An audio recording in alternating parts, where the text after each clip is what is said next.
This is CU Part 12, Computer Organization. First question is, associative memory is fast memory because associative memory searches by content and not by accessing of address. देखिए ये इसका बिल्कुल right statement है और इसका बिल्कुल right explanation है, तो ए ऑप्शन होगा, क्योंकि जो आपकी एसोसिएटिव मेमोरी होती है, जो एसोसिएटिव मेमोरी होती है कंटेंट एड्रेसेबल मेमोरी होती है। CAM मतलब क्या हुआ, कंटेंट को एड्रेस करती है, कंटेंट एड्रेसेबल मेमोरी होती है। ओके, एंड इसमें हम क्या करते हैं कि सर्चिंग होती है, searching is done with the help of the content, content wise आपकी सर्चिंग होती है इसमें, और दैट वो जो कंटेंट मैचिंग होती है it is done parallelly, that's why ये मेमोरी फास्टर होती है।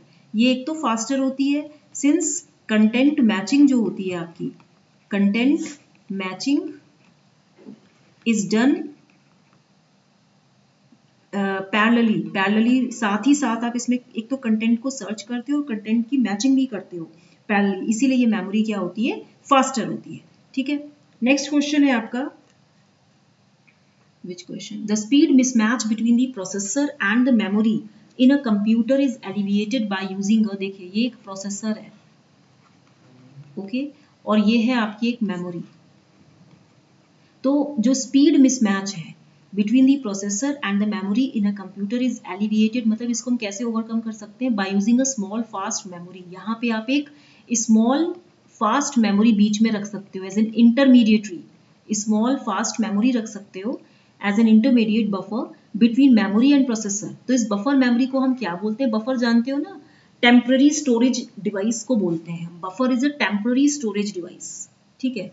तो ये जो बफर है, जैसे कहते हैं ना बैकअप, तो ये बफर को हम कैशे मेमोरी बोलते हैं। What do we call it as, cache memory, because it is used to improve the overall system performance. ये क्या करता है, ओवरऑल सिस्टम परफॉर्मेंस को it improves, overall system performance. ठीक है, नेक्स्ट क्वेश्चन है आपका, the semiconductor RAM of a digital computer has a word length of 16 bits and a capacity of 65,536 words. पहले तो ये अंडरलाइन कर लीजिए।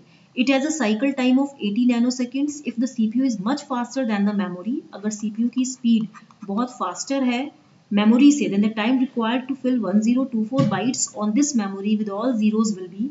देखिए आपको क्या क्या क्वेश्चन में दिया है, first of all write down the given things. पहला है आपको वर्ड साइज, वर्ड साइज दिया है आपको 16 बिट, ओके। दूसरा आपको दिया है एक्सेस टाइम, एक्सेस टाइम आपको कितना दिया है, एक्सेस टाइम जो है आपका साइकिल टाइम के बराबर है 80 नैनोसेकेंड्स, ठीक है, क्योंकि ये सेमीकंडक्टर रैम है। ठीक है, अब सेमीकंडक्टर रैम है और साइकिल टाइम दिया है, तो जनरली हम एक्सेस टाइम को साइकिल टाइम के ही इक्वल रखते हैं, अज्यूम करते हैं इसमें। अब इसमें जो नंबर ऑफ बाइट्स ट्रांसफर हो रही हैं, number of bytes to be transferred, वो कितनी हो रही है, 1024 बाइट्स हो रही है, 1024 बाइट्स। 1024 बाइट्स का मतलब क्या हुआ, देखिए one word is equal to 2 bytes, एक वर्ड में 2 बाइट्स होती हैं। दैट मीन्स अगर मैं इसको 2 से डिवाइड कर दूं तो मेरे पास कितना हो जाएगा,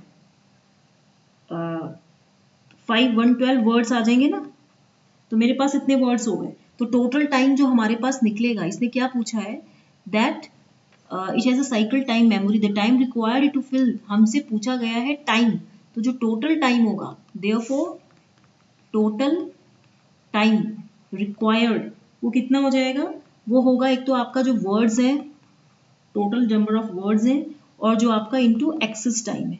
तो वर्ड्स कितना है आपका 512 है, और ये कितना दिया है आपको 80 नैनोसेकेंड्स। ठीक है, जब इसको आप पूरा सॉल्व करेंगे तो 12 8 जा 96 एंड 40, तो यहाँ पे आप इसको देख लीजिए, इसको आपने पूरा सॉल्व किया है इंटू 10 की पावर -9, तो ये कुछ 4096 इंटू 10 की पावर -8 हो जाएगा। अगर मैं इसको माइक्रो सेकेंड्स में कन्वर्ट करूंगी, out of the given options आपका A option will be the right answer, क्योंकि आपके पास इसको तो आप सॉल्व कर सकते हो ना, इसको ऐसे कर लीजिए, इसको भी ऐसे कर लीजिए, तो 10 की पावर -6 हो गया ना ये। नेक्स्ट क्वेश्चन है, on chip cache memory is used for temporary storage of commonly used code और data copied from the main memory. देखिए क्या कह रहा है क्वेश्चन में, ये कह रहा है कि जो ऑन चिप कैशे मेमोरी है, क्या ये टेम्पररी स्टोरेज के लिए, कुछ ही समय के स्टोरेज के लिए यूज होता है, जिसमें हम कोड या डेटा जो कॉपी कर रहे हैं, ये मेन मेमोरी है।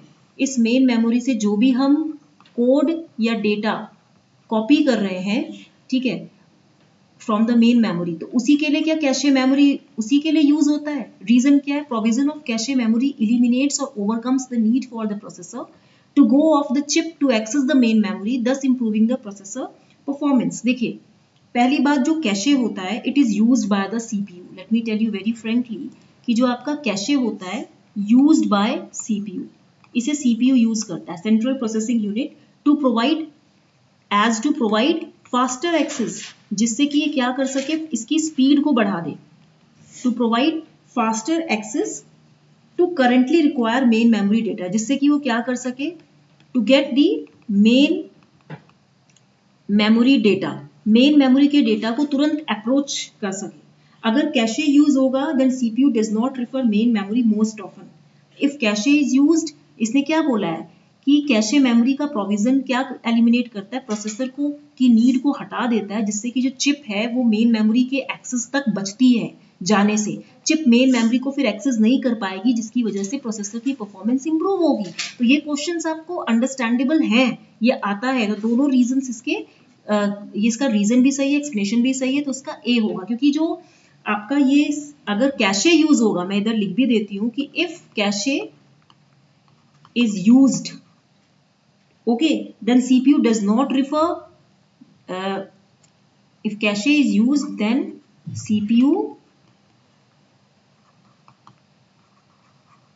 does not refer main memory most often। main memory को फिर रेफर नहीं करता, main memory को ये रेफर नहीं करेगा, ऑफेनली हमेशा भी नहीं करेगा, क्योंकि कैशे मेमोरी का काम ही है कि ये फास्टर स्पीड प्रोवाइड करता है और इससे जो प्रोसेसर की नीड है वो कुछ हद तक खत्म हो जाएगी, जो कि मेन मेमोरी को एक्सेस ही नहीं करेगा, जिसकी वजह से प्रोसेसर की परफॉर्मेंस इंप्रूव होगी। ठीक है, नेक्स्ट क्वेश्चन है आपका,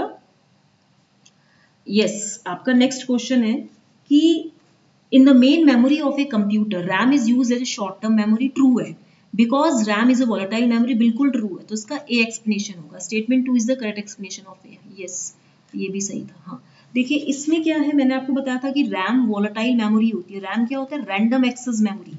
ये क्या होती है? वॉलेटाइल होती है। वॉलेटाइल मतलब कि it's all contents will be lost when the power supply switch is kept of. जैसे आप स्विच ऑन रखोगे वो ऑपरेट करेगा, उसमें डेटा आप यूज कर सकते हो। जैसे आपने स्विच ऑफ कर दिया वो नहीं यूज कर पाएगा उसको, मतलब आप डेटा को एक्सेसिबल नहीं कर पाओगे। You can not be able, you are unable to access the data. ठीक है, तो रैम एक वॉलेटाइल मेमोरी होती है, जिसका मतलब यही होता है कि जब पावर ऑफ कर दें तो उसका कंटेंट भी लूज कर देते हो आप, इसलिए रैम को हम शॉर्ट टर्म स्टोरेज में यूज करते हैं। ठीक है, नेक्स्ट क्वेश्चन है, a semiconductor RAM has 12 bit address register and an 8 bit data register. The total number of bits in the memory is, देखिए नंबर ऑफ बिट्स पूछ रहा है, 2 to the power 12 इंटू ये 8 बिट डेटा रजिस्टर 8 हो गया, तो मैं इसको लिख सकती हूँ 2 to the power 10 into 2 square, okay, और ये हो जाएगा 2 क्यूब। तो ये कितना होगा, अगर मैं बोलूँ तो ये तो किलो बाइट में हो गया। अगर आप इसको पूरा सॉल्व करेंगे तो ये 1024, 2 2 जा 4 हो गया और ये 8 हो गया, तो 8 4 जा 32। अब आप इसको सॉल्व कीजिए, 1024 इंटू 32, 2 4 जाए, 2 2 जा 4, यस, 3 4 जा 12, 1 3 2 जा 6 7 30, कितना आंसर आएगा? 8 6 7 2 3 32768 बिट्स आएगा, तो आपका सी ऑप्शन होगा। ठीक है, नेक्स्ट क्वेश्चन है, ये आपका होमवर्क है। मैंने आपको लोकेलिटी ऑफ रेफरेंस बता दिया था। Locality of reference concept will fail in which of the following cases?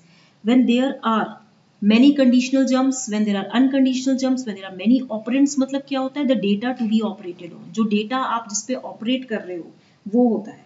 ठीक है, तो ये आपका होमवर्क है, इसको लाइक और शेयर करना मत भूलिएगा। ठीक है, और मैंने जो आपको लास्ट क्वेश्चन दिया था, कौन सा क्वेश्चन था वो? यस, आपको कौन सा क्वेश्चन दिया था मैंने? यस, ये वाला क्वेश्चन है डायनेमिक रैंडम एक्सेस मेमोरी का। तो इसमें आप बताइए कि which of these statements are correct, कि bit is stored as a charge. क्या इसमें जो डी रैम में बिट होता है, नंबर ऑफ बिट्स होते हैं, क्या चार्ज की फॉर्म में स्टोर होते हैं? यस, यस इट्स ट्रू, आपके जो बिट्स होते हैं ये चार्ज की फॉर्म में स्टोर होते हैं। It is made of MOS transistors, ये भी ट्रू है इसमें। और क्या speed of the RAM faster than processor से होती है? नहीं, इसकी स्पीड कम होती है। Each memory cell require 6 transistors, नहीं वो एस रैम में होता है, एक ट्रांजिस्टर यूज होता है। तो इसीलिए इसका जो राइट ऑप्शन होगा वो ए ऑप्शन होगा, 1 एंड 2। ठीक है, तो आई होप आपको ये अच्छा लग रहा होगा। तो डी रैम की एक्सेसिंग स्पीड बहुत स्लो होती है। ठीक है, तो और मैं आपको एक चीज़ और बता दूं कि एस रैम का जो एक्सेस लेटेंसी टाइम होता है, मैं लिख देती हूँ इधर, जो लेटेंसी एक्सेस होता है, एक्सेस लेटेंसी जो एस रैम का एक्सेस लेटेंसी टाइम होता है वो होता है 2 to 3 नैनो सेकेंड्स। और जो डी रैम का होता है एक्सेस लेटेंसी डिले टाइम वो होता है कुछ 20 to 35 नैनो सेकेंड्स। ठीक है, और एस रैम में क्या होता है, एक चीज़ और याद कर लीजिए, जो आपका एस रैम होता है स्टैटिक रैम, मैं बता देती हूँ। इसमें जो स्टैटिक रैम होता है इसमें क्या होता है, जो आपका साइकिल टाइम होता है this is equal to access time, that means T C is equal to T A. Access cycle time is the time between the start of the consecutive accesses. लेकिन जो आपका डी रैम होता है, D RAM में क्या होगा कि जो आपका साइकिल टाइम होगा it will be 2 times of the access time. ठीक है, और इसमें डी रैम की जो साइकिल टाइम होती है ये एक्सेस टाइम से भी थोड़ी ज़्यादा होती है। और बस यही है, इतना याद रखिए। तो ये क्वेश्चन था, तो ठीक है, thank you very much. Okay, till then good bye.